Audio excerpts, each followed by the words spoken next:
Hello students, welcome to this video. In this video, we shall learn some geometrical properties of complex numbers. So first of all, we shall see the graphical representation of complex numbers or geometrical representation of complex numbers. Let start with a complex number. Let z is equal to a plus b be any complex number. Be any complex number.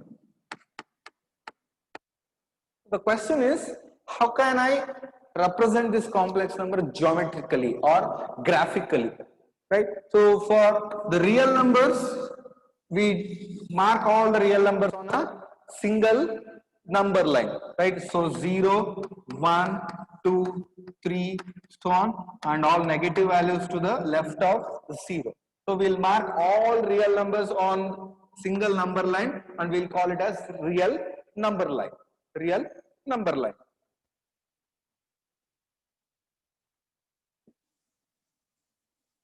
Now with the same idea, so in the same way, how can I represent complex numbers geometrically? So for that you can observe that every complex number z is equal to a plus ib can be uniquely identified with the ordered pair of reals a comma b. So we can identify z is equal to a plus ib uniquely with the ordered pair a comma b. So as it is a complex number, a and b will be reals, and there is isomorphism between the map z is equal to a plus ib going over to ordered pair a comma b. And you know that, so to mark the ordered pairs, we have a plane, that is R2. We can take R2 or you can call it as Cartesian plane also. So if we have a ordered pair a comma b, so we'll mark that as, so first we'll measure the distance a along x-axis and we'll mark that, and we'll measure b along y-axis and mark it. So where these two lines intersect, so that intersecting point will be called as the ordered pair a comma b. Now this has a unique identification with the complex number z is equal to a plus ib, and we'll consider this point as the geometrical representation for the complex number z is equal to a plus ib. And we modify the Cartesian plane or the R2 plane into the complex plane, where we identify only complex numbers. So if I say this is a Cartesian plane, so this was actually x-axis, this was the y-axis. So if I modify it as a complex plane, so we'll call this as real axis.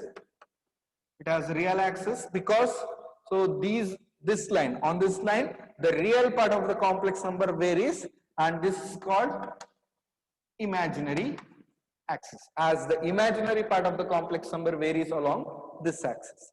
So thus the regarding or assigning every complex number to ordered pair uniquely gives you the geometrical representation for the complex numbers. So thus we shall observe now. So note that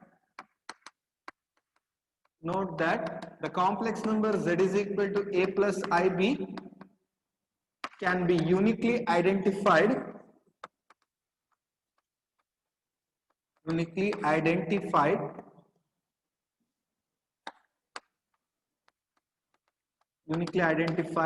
with the ordered pair of reals a and b. So with this unique identification, so we know how to mark the ordered pair a comma b, right? So the same thing. So first we'll measure the distance a along x-axis, then the distance b along the y-axis. So where these two lines intersect, we'll call this as a comma b. Now we take this point as the complex number z is equal to a plus ib, a plus ib. Now, by this unique identification,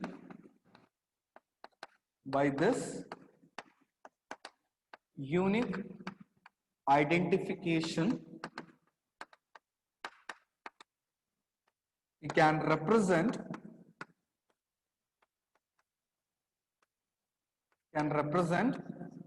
the complex number z is equal to a plus ib as a point in the Cartesian plane.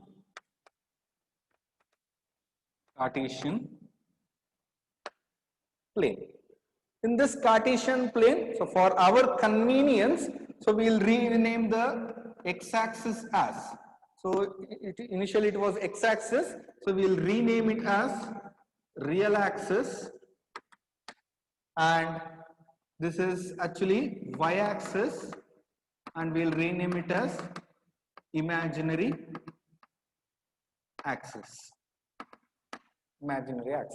And the whole Cartesian plane is renamed as the complex plane. And as usual, these four parts are called four quadrants. First quadrant, second quadrant, third quadrant, fourth quadrant. So here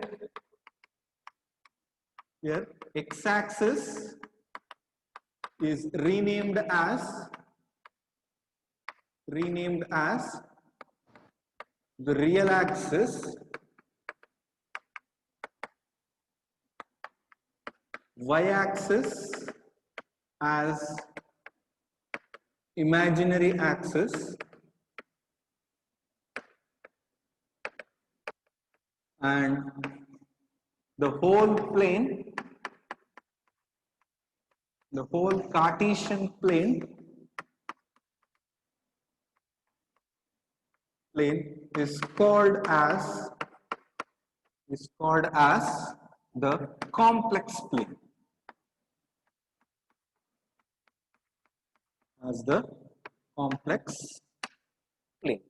Thus, the Cartesian plane actually gives you the graphical representation for complex numbers. So Cartesian plane gives you the platform where we can represent complex numbers geometrically. So where every point a comma b, any point a comma b on the Cartesian plane actually corresponds to the complex number a plus ib. Hence, we'll just rename the Cartesian plane as complex plane, and where x-axis and y-axis are renamed as real axis and imaginary axis.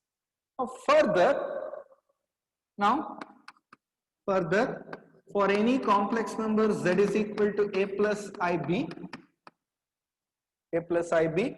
So by this observation,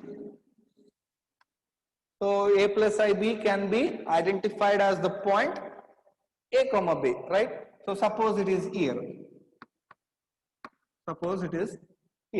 So this is nothing but z now. So that is z is equal to a plus ib.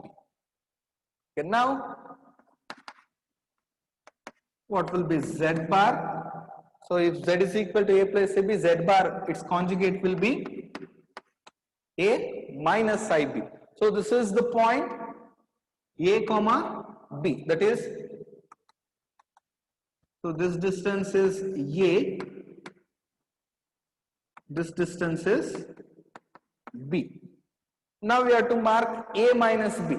So you can see that this complex number can be uniquely identified with the ordered pair a comma minus b. So if this is the point a comma b, a comma minus b will be symmetrically below the real axis. So it will be, so I have to measure the same magnitude b along the negative imaginary axis. So in that case, I will get the point a comma minus b, which will be nothing but z bar. It is nothing but z bar. That is, it is a minus ib. So for any complex number z, its conjugate lies symmetrically below it's symmetrically below. So it Z and Z bar actually, these 2 points are symmetrical about the real axis, about the real axis. Now, so if I consider minus Z, so Z is A plus IB means minus Z will be minus A minus IB, and which is uniquely identified with the ordered pair minus A comma minus B. If A comma B is here, minus A comma minus B will be in this quadrant, right? So that is, so it will be somewhere here. That means, so I have to measure the same magnitude A along the negative real axis and B already we have measured. So this will be minus Z, or this will be the point minus A comma minus B, which will be minus Z. That is, minus Z is minus A minus IB. And what will be this point? This will be, so B, and I have measured A along the negative real axis, so it will be minus. So it will be the point minus A B, and it will be actually negative of Z bar. So it is minus Z bar. So minus Z bar is minus A plus IB. So minus Z bar is minus A plus IB. So if you start with a complex number A plus IB, so if you consider precisely it is a non-zero, then the point Z bar lies symmetrically about the real axis, and minus Z will be here and minus Z bar will be here. Now observe these 4 points. Observe these 4 points. So if I join these 4 points by straight lines, I'll get a square.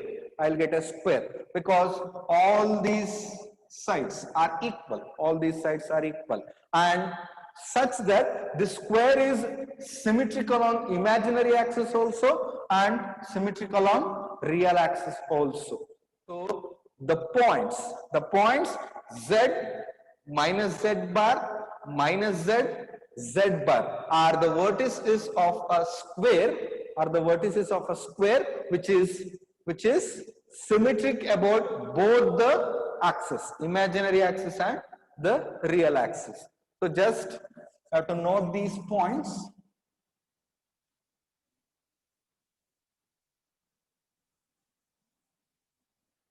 So by this graph, we can observe that the points Z and Z bar are symmetric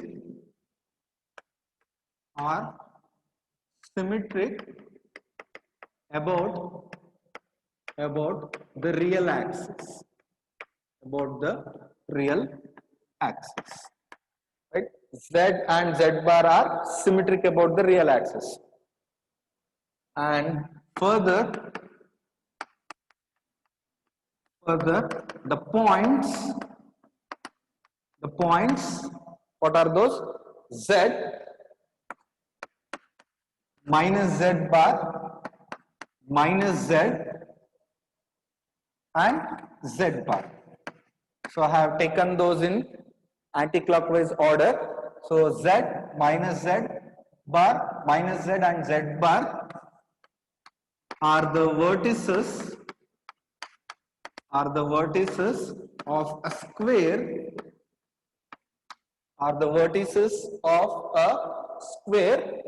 which is symmetric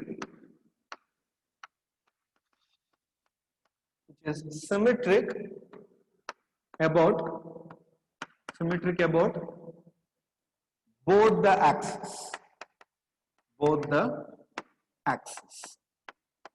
symmetric about both the axes, because so if you fold this square along the imaginary axis, so this part will be on this part exactly, it will be placed on this part. Similarly, if you fold this square along the real axis, so this part will be placed on this exactly.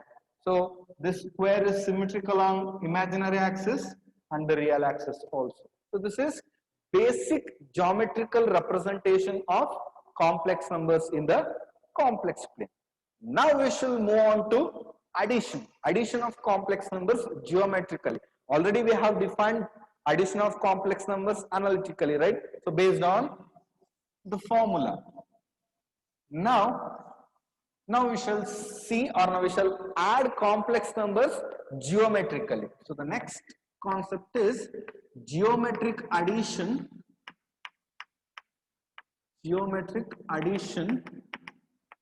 of complex numbers.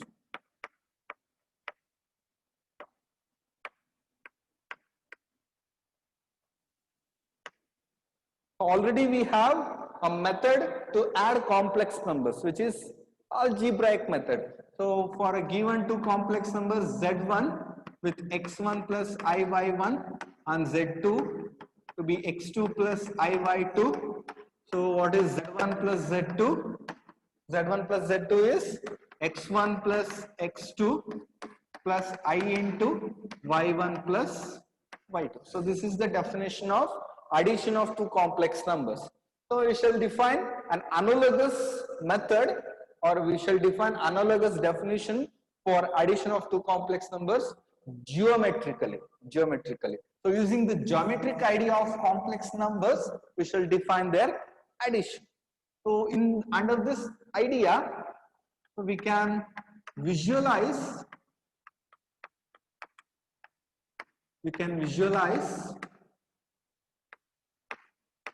addition of complex numbers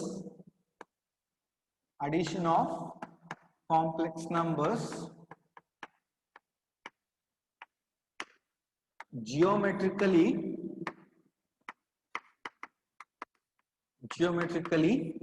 as vector addition.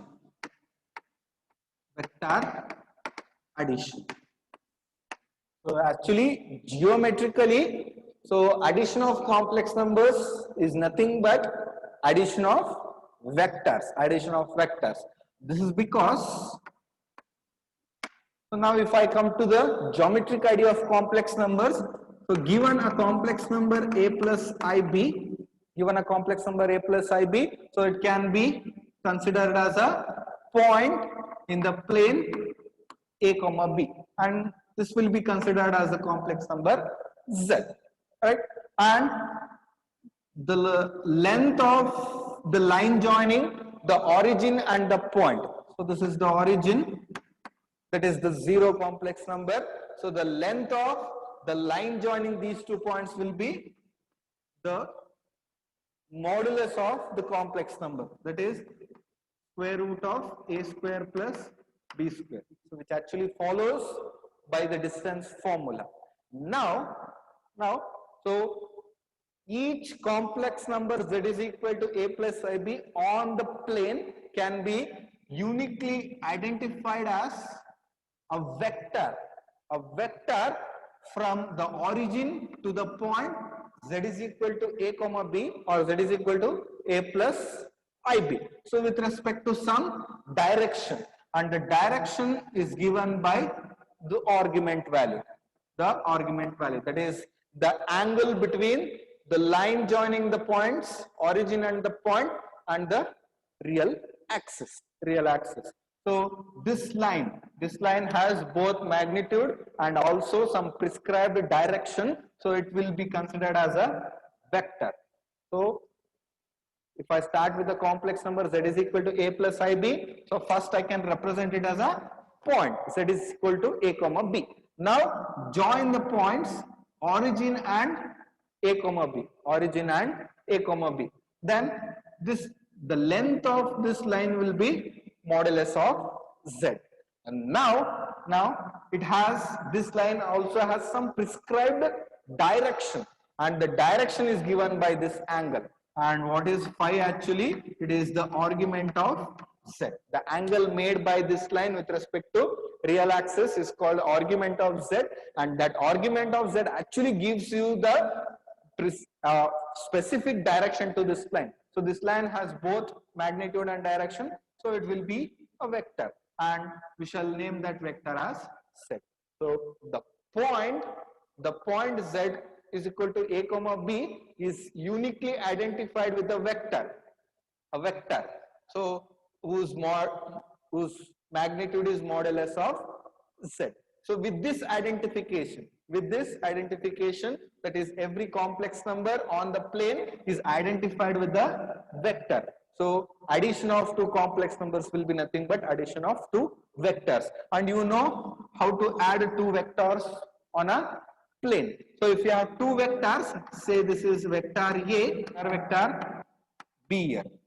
So if I want to add these two vectors, so sum of any two vectors is, so how to get that? So without changing the direction of one vector, so just place this from the end point of the first vector.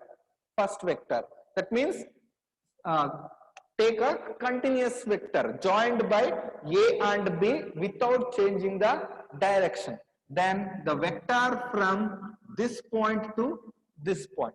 So initial point of A to the final point of B will be the addition of these two vectors. It will be nothing but the sum of these two vectors. So this is how we add two vectors.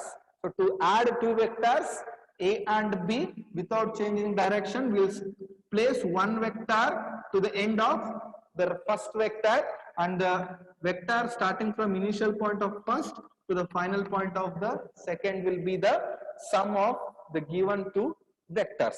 Similarly, to get the difference of two vectors, so if I have vector A here and another vector B here, so to get the difference, what we'll do is, so as we place this at the end of A to get the sum, now we place this B in from the initial point of A without changing the direction.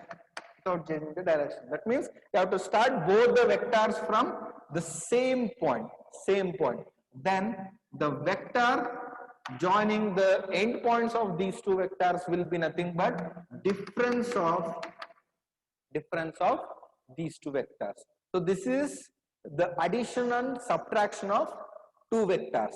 So we will imply the same thing to complex numbers, as a complex number can be identified as a vector from the origin to the point z with magnitude modulus of z. Right? So we can visualize addition of complex numbers geometrically as vector addition. This is because in fact if z is equal to a plus ib is any complex number, then it can be regarded as, that is, this complex number can be regarded as a vector from the origin to the point A comma with the magnitude modulus of z. So every complex number can be uniquely identified with the vector. So addition of complex numbers will be nothing but addition of vectors. So in that way, vector addition will be like this. So we shall start with two complex numbers now. Let z1 equals some a1 plus ib1 and z2 equals some a2 plus ib2. So be any two complex numbers. Be any two complex numbers.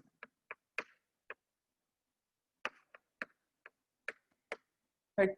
So by the geometrical representation of complex numbers, I can represent these two complex numbers as points on the plane. So suppose Z1, suppose Z1 lies somewhere here. So Z1, the complex number Z1 is marked as the point A1 comma B1.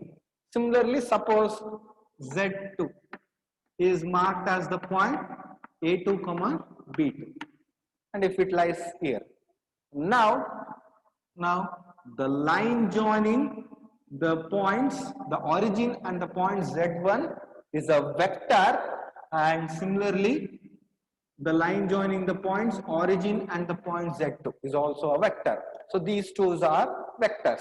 So name this as Z, vector Z1 and vector Z2. So I have two vectors now.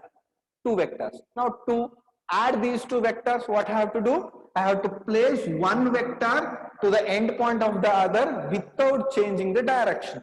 So I'll place Z2 without changing the direction to the end point of Z1. So I'll call this as vector Z2 dash. Z2 dash. So it is as same as Z2, just I have changed the place, so I'll rename it as Z2 dash. Now I'll do the same thing for Z1 also. Z1 also. So I'll place the Z1 to the end point of Z2 without changing the direction. Then you will get a parallelogram. You will get a parallelogram with opposite sides are equal. So this is also Z1, this is also Z1, this is Z2, this is also Z2. Now I need actually the sum of these two vectors. So sum will be the vector starting from the initial point of one vector and ending at the end point of another vector. So this resultant vector will be the sum of the vectors Z1 and Z2. So this will be Z1 plus Z2. Z1 plus Z2. And to get the difference, just you have to add, just you have to join the end points of these two vectors. So this will be Z2 minus Z1 or Z1 minus Z2. So both are the same vectors with opposite direction. That's it. So Z1 and Z2 are given to be any two complex numbers. Then Z1 and Z2 can be regarded as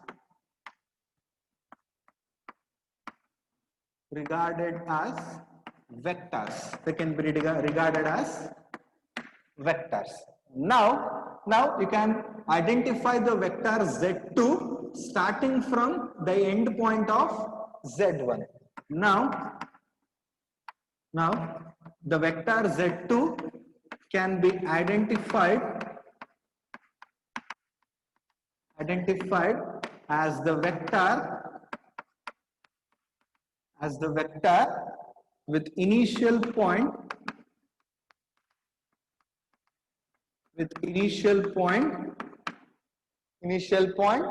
Z, and that is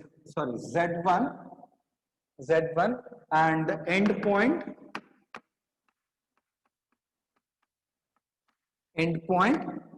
so I have taken end point to be Z2 dash.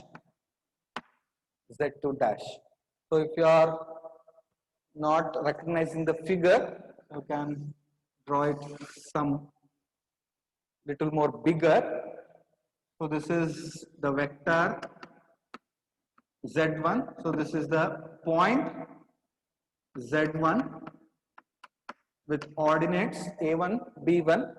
So this is the vector Z2 to the point A2, B2. Right? Now I have placed Z2 here.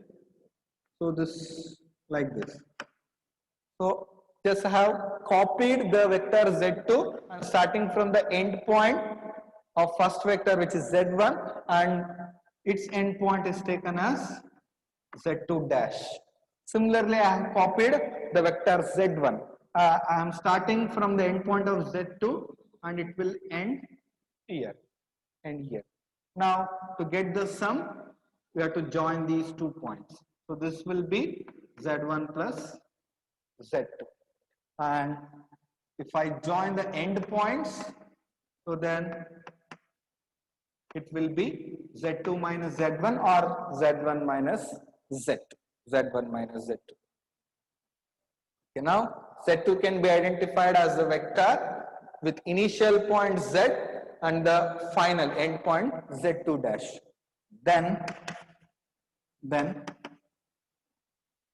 the sum z1 plus z2 is a vector. It is again a vector. Is a vector with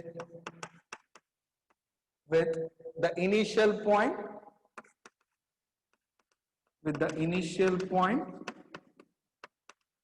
the origin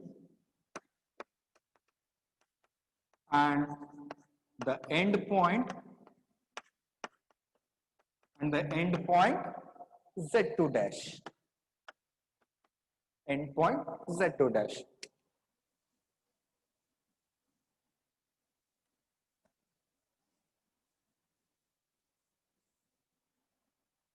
So similarly, to get the difference, to get the difference, of two vectors,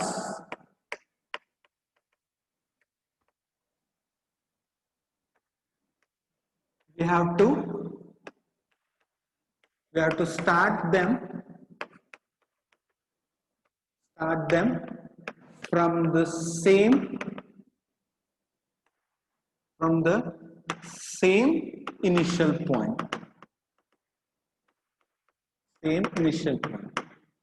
Or to get the difference of two vectors, we have to consider both the vectors from same initial point. So we have already done that. So both the vectors z1 and z2 having the initial point origin. Now to get the difference, just you have to join the endpoints of the two vectors z1 and z2. Then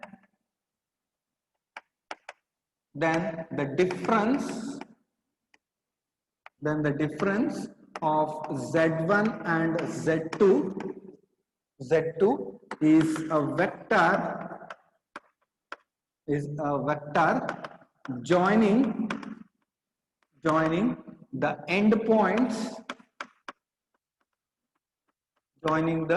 endpoints of the vectors z1 and z2.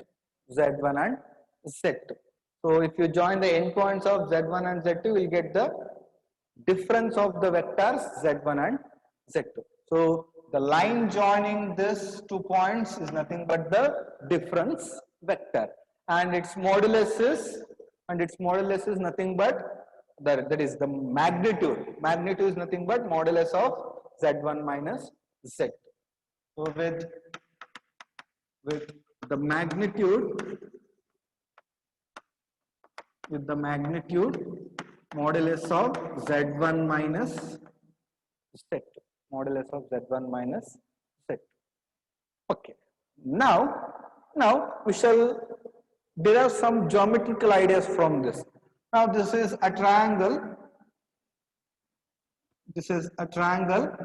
So the three sides are, this side is z1, this side is z2, and this side is z1 minus z2. And you know that sum of the lengths of any two sides in a triangle is always greater than the length of the third side. So sum of the lengths of these two sides will be greater than or equal to the length of this side. That is modulus of z1 minus z2. Similarly, if I consider this triangle, so the sides of this triangle are this is Z1, this is as same as Z2, and this side is Z1 plus Z2. So the same idea, sum of the lengths of these two sides will be always greater than or equal to the length of the third side. So sum of the lengths of these two sides is always greater than or equal to the third side. The third side. So we have already proved this inequality, and as this inequality represents a property of a triangle, this inequality is named as triangle inequality. Triangle inequality. Thus we arrived at this inequality using geometric idea of complex numbers, regarding complex numbers as vectors. So this inequality is called triangle inequality. And also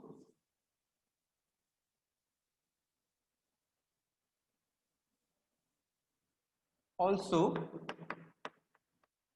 if I consider modulus of Z1 plus Z2 whole square plus modulus of Z1 minus Z2 whole square. So by the identities of these two, this will be equal to 2 times the modulus of Z1 whole square plus modulus of Z2 whole square. So actually here you can observe that. So we have a parallelogram. So with sides Z1 and Z2. Sides Z1 and Z2, whose diagonals are Z1 plus Z2 and Z1 minus Z2. So from the figure,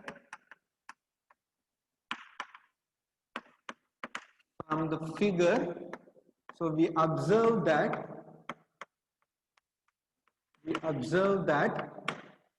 modulus of Z1 plus Z2. So length of this line and modulus of Z1 minus Z2. The length of this line. So what these are? These are nothing but the diagonals of the parallelogram, are the diagonals of the parallelogram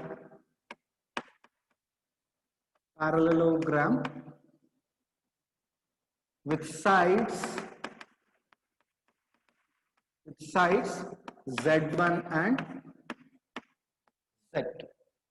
So from this figure we can observe that these two lengths are nothing but the diagonals of the parallelogram with sides Z1 and Z2. And in a parallelogram we know that sum of the squares of the lengths of the diagonal is always equal to twice the sum of the squares of the length of the sides. So this equality actually represents a property of parallelogram. So hence it is called parallelogram identity. So this is called parallelogram identity. First of all, we have to observe this. These two are the diagonals of the parallelogram with sides Z1 and Z2, and we have this condition, which is proved initially. So by the expansion of these two. So if you expand these two, this is modulus of Z1 square plus modulus of Z2 square plus 2 into Z1 Z2 bar. This is minus Z1 Z2 bar. So plus Z1 Z2 bar minus Z1 Z2 bar gets cancelled. So we will be remained with 2 times of modulus of Z1 square plus modulus of Z2 square, and which actually represents a property of the parallelogram. Hence it is called parallelogram identity. So if I call this as equation 1 and this as equation 2.